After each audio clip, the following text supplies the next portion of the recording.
just kind to people because that's your nature. I think it's in your nature, and I think it's the way you were raised, the way people talk to you, and the way you talk to them. And their reaction, I think, actually makes you kind. I think smiles, too. I think smiles make a difference. You can tell when somebody is sincere and when they're not. Most of the time, people have been kind to me. I really don't remember a person that was never kind. There's no doubt I learned kindness from my mom. In all honesty, she was probably the kindest person in the world. Never heard her talk about anybody bad. She would do anything for anybody. My aunt owned a dress store, and even when she worked 8 hours a day, had everybody over for dinner, she cooked, she would hem all the garments for my aunt.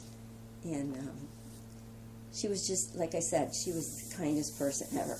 I could say so many people have been so kind. It's like, I don't know where to begin. Like I said, from childhood to meeting my husband, the kindness of my kids and my grandkids, and it just continues and continues. And I really do feel like the luckiest person ever. And I always say that. You were born sweet and kind, always, always loving, always giving a hug. I loved when I would pick you up from kindergarten, you would hold my hand, you'd run up to me. You are just, I swear, and I'm not just saying it, you are like the kindest person, Stella. You're sweet, you're thoughtful, you're just the best. I love you so much.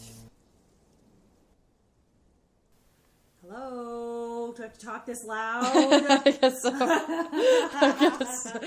I guess so.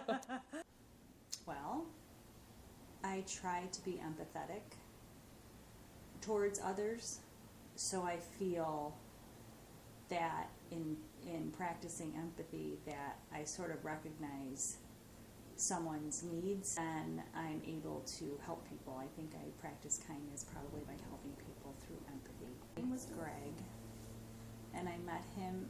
He was on the street. He was reading To Kill a Mockingbird, and that is like my top 3 or 4 favorite books. So I started talking with him.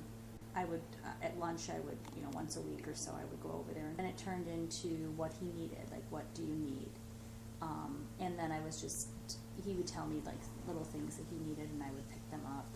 And then I would take him to Potbelly's in the Merchandise Mart, and we'd have lunch occasionally. We did it a few times. Yeah, and I would just bring him things that he needed and just sort of just talk to him like a normal, like, functioning person, not a homeless man. I think it was my friend Jill. She said something to me like, oh, I remember you said this to me. And it was literally like 30 years ago that I said it. And that happens occasionally. Someone will tell me, I remember, Gina, you told me this, and I don't even remember saying it. And it was a long time ago. But I'm glad that they remembered and helped them. So I like to be appreciated for everything that I do, and I feel that it's kind to my kids. I feel like my kids appreciate what I do, and I feel like that's extremely kind. You're incredibly thoughtful, and you're incredibly empathetic. And I feel like you've always had the ability and the gift of looking at things in a very objective, thoughtful, empathetic way. And I feel like you've always valued who I am and appreciated who I am, and I feel like you've definitely been able to absorb all of my best qualities. And I'm very proud of that, and I'm very happy for you that you